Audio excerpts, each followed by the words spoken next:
வந்து இந்த மாதிரி சுற்றி இருந்தீங்கன்னா அறுந்து போகும். ஸ்டிச்சிங் வந்து நல்லா வராது. ஒரு சைடு மேலே கிரிப்பாக இருக்கும், ஒரு சைடு வந்து கொத்த கொத்தன்ட்டுரும். அதாவது கெட்டியாக தையல் வந்து கிரிக்கி பிடிக்காது, கெட்டியாக இருக்காது, அப்படியே தூக்கி விட்டுருக்கோம். இவன் ரெண்டு வித்தியாசம் பாருங்கள். இது எப்படி நூல் சுற்றிருக்கு, இது எப்படி நூல் சுற்றிருக்கணும். இந்த மாதிரி சுற்றிருந்தால் சரியாக தையல் வராது. இது மாதிரி கரெக்டாக இருக்கணும். இந்த மாதிரி தான் சுற்றணும். புரியுதா? ஃபஸ்ட்டு அது. ரெண்டாவது, இது எடுக்கிறீங்க, இந்த நூல் வந்து நம்மளை நோக்கி இப்படி தான் இருக்கணும்.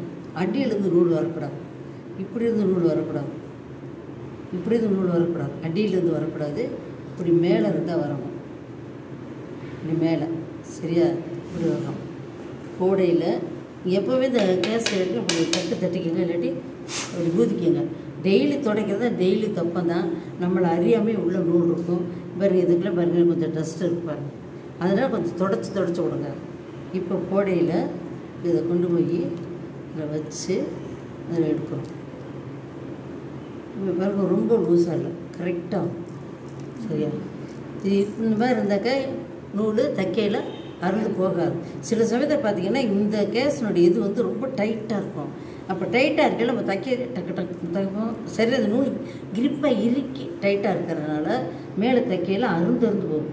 கொஞ்சம் தப்பம் அறுந்து போகும், கொஞ்சம் தப்பம் அறுந்து போகும். அப்போ இவர் இப்படி இருக்கணும், நூல் போட்டாலும் இப்படி இருக்கணும். இந்த கேஸும் இந்த பாபினும் நல்லபடி ரொட்டேட் ஆகும்.